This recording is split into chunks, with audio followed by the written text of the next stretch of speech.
Today's China is one of the most dynamic places on Earth. Economic reforms initiated by the political establishment in the early 1980s triggered an accelerating rush to development that may now be safely regarded as the largest building boom in human history.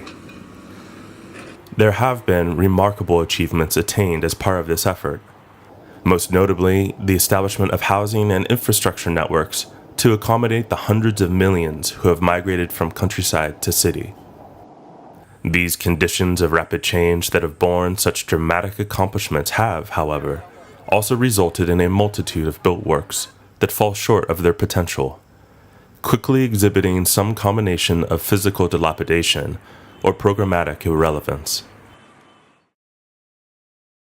What follows is an examination of some of China's highest-profile recent built works that together form a cross-sectional snapshot of this moment in the country's physical development and cultural transformation. Some of the most visible and prominent projects of recent years have revolved around event landscapes. Shanghai had its own expo in the second half of 2010. A central axis crosses the main southern site and terminates at the water's edge. It is here that the returning visitor begins to find reasons to be concerned. And it is from here as well that open space appears to be treated as a danger or liability. In fact, the main access point is blocked by a large fence, and visitors gain entry only by squeezing through a small opening. Entire systems have already failed, something all the more striking when recalling that the expo concluded just 1 year prior to this visit. Pockets of program, no doubt active during the event, are now fallow shells. Iconic elements still remain, however, and the heavier planting found as you move through the site does offer some valued green space, even if it's not accommodating to all of its users. The wetland systems making up the western half of the project are, arguably, the most successful areas, even if they see the fewest visitors. A return to the nearby metro station reminds one of what those original green ambitions were, ambitions that, unfortunately, do not match up to today's reality. Fly a few hours northwest of Shanghai, and you'll find yourself in the historic city of Xi'an. Traveling from the airport to the city center, one is struck by the towers upon towers of housing currently under construction. The city itself is notable for being thought to have even more intact historic structures than Beijing, and to the outside visitor, the place has a wonderful energy. Of course, the most famous of Xi'an's sites are the terracotta warriors that hold a kind of rock star status. For 2011, out beyond the historic walls, Xi'an built its own expo, what it's termed a horticultural expo. Outside designers may have heard of this project because of a few avant-garde installation gardens built there. But as impressive as these are, they make up only a minuscule part of what has been built. Being there on the ground, it becomes clear that the expo has been created for a very much local audience. Some more striking examples of contemporary architecture pose glaring juxtapositions, even as people look to satisfy pragmatic needs of seating and shade. Green goals are commendable, but here, in a project dependent on constant labor and a steady supply of temporary annual plantings, such suggestions seem wholly out of place. Indeed, much of this project will soon fade away.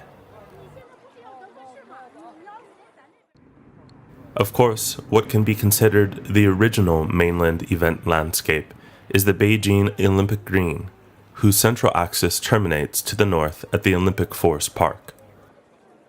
This large-scale park offers welcome relief to Beijing residents seeking respite from the surrounding superblocks.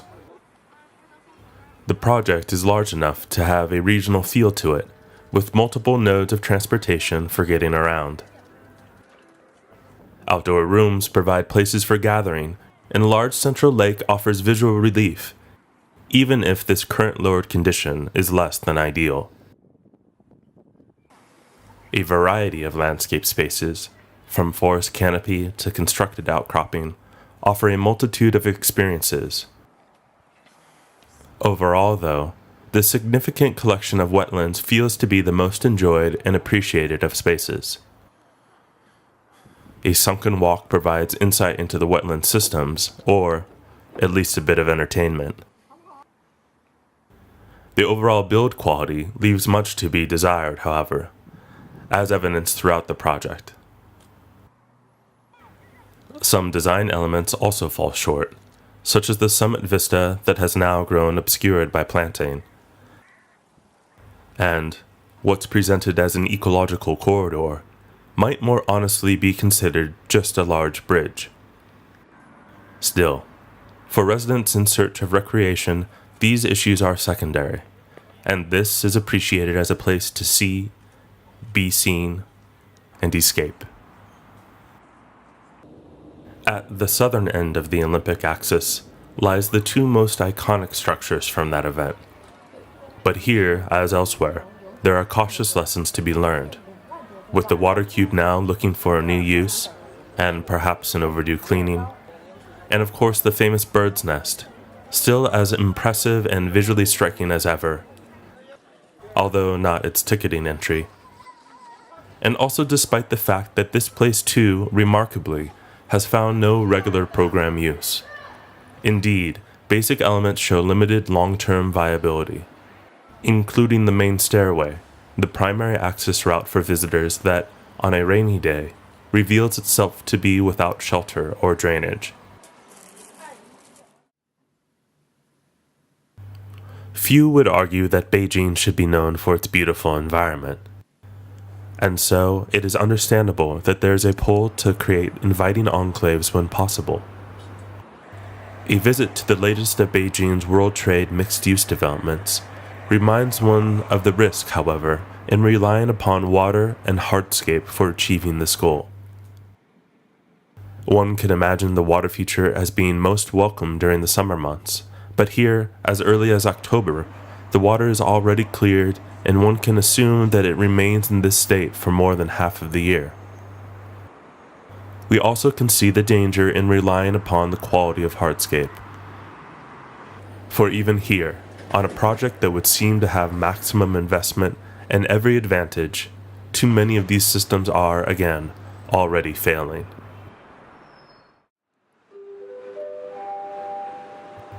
At the northern reaches of the Pearl River Delta, now accessible by high-speed rail from Shenzhen, is Guangzhou, China's third largest city, and the host of the 2010 Asian Games. Grounds developed for those games are still a popular attraction, and the open spaces provide a frame for sometimes remarkable temporary displays.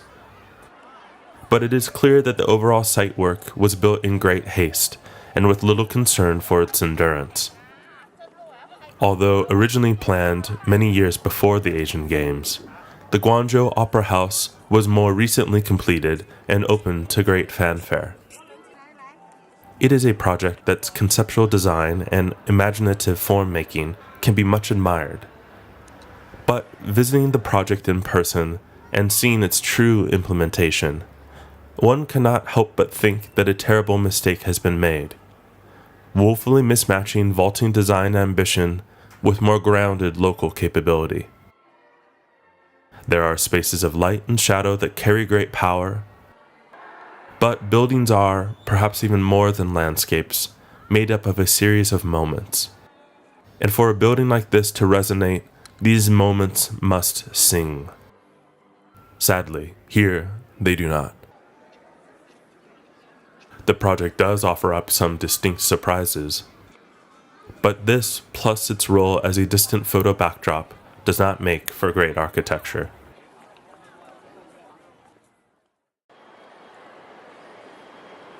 The enchanting city of Suzhou is, now, remarkably, less than an hour's train ride away from Shanghai. There, within the historic district, is a renewed museum dedicated to this city's rich cultural past. in the context of such sensational, even bombastic works of design being promoted in other parts of the country. This project stands out as a testament to the power of restraint and craft. The picturesque garden courtyard marks the most significant outdoor space, masterfully adapting elements of traditional art and applying them to the landscape. Even the complex's relationship to its context is mindful and potent, with a simple material palette finely installed. There are, to be fair, some misses, although here likely completed by others.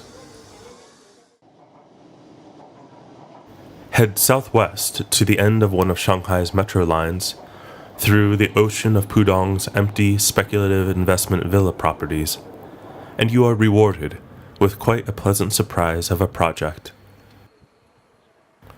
The Shanghai Botanic Gardens has areas ostensibly devoted to the study of plants, including these dramatic greenhouse structures. But that's not really the focus.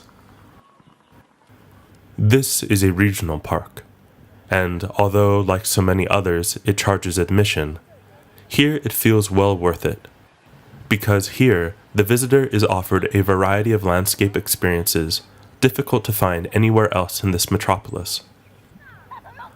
The overall development is really a stitched amalgamation of many individual gardens, the absolute standout of which is known as the Quarry Garden.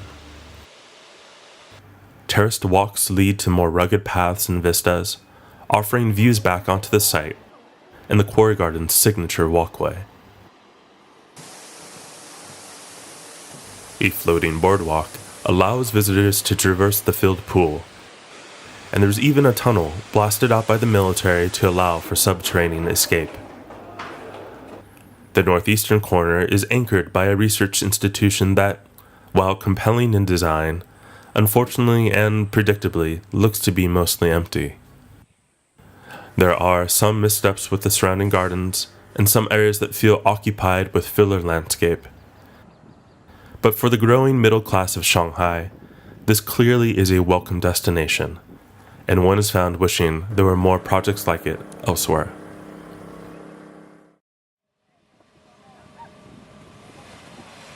Hainan Island is known as the Hawaii of China. Located at the far southern reaches of the country, it is closer to Hanoi than Hong Kong. In recent years, the island has seen a tremendous building boom, as mainlanders have sought out their own sampling of this easily accessed tropical destination. For students of design seeking out high-quality built works, a selection of top-end resorts found in the southern city of Sanya are a reminder that projects of fit and finish can be realized in this region. Unlike far too many projects, water features here are functioning and vibrant,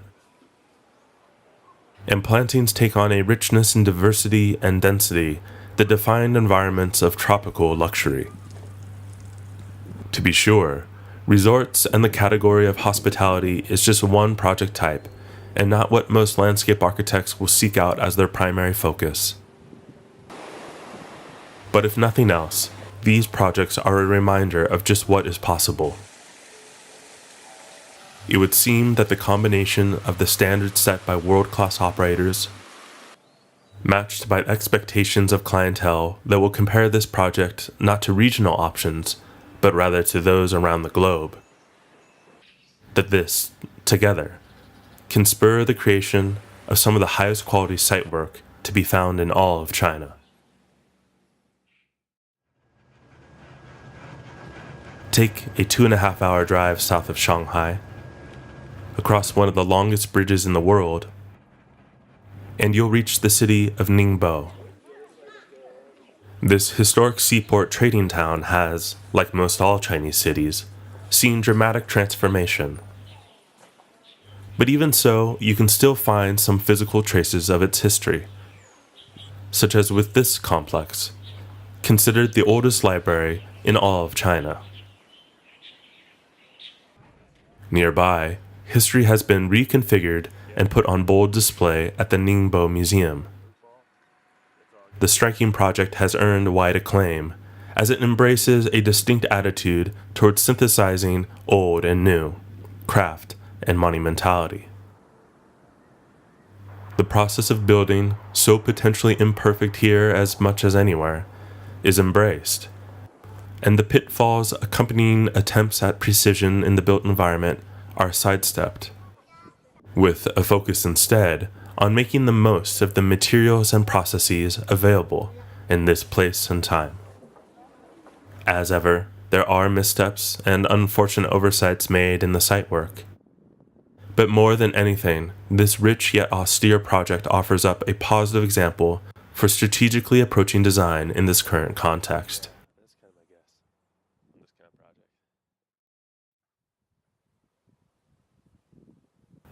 Deep within the interior of the country, Chengdu is home to bamboo forests and a certain beguiling national treasure. Along the city's riverbanks, 2 parks are representative of the twin challenge and opportunity accompanying the creation of public open space. This award-winning and highly published project is now a modern ruins, and a vivid reminder of just how quickly contextual conditions may change. Further along the river, an older park known as Living Water Garden is thriving. The essential materials of landscape are sensibly applied, giving the project a clear quality of strength. Witnessing the great diversity of users and activities, the project also serves as a more inspirational reminder of how our designed outdoor spaces can provide a framework that's eagerly utilized.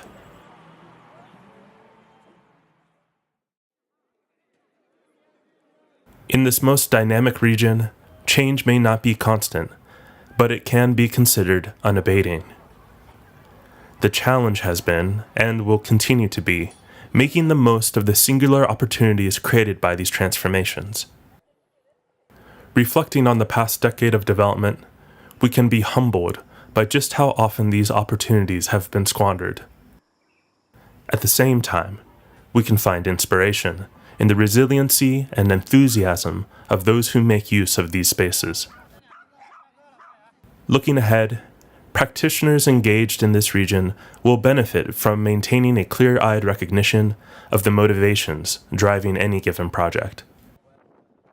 And, for students of design, developing foundational skills and sensibilities while discerning between works of folly and those of integrity will help provide a long-term view, with the ultimate goal of shaping the creation of places that have meaning and endure.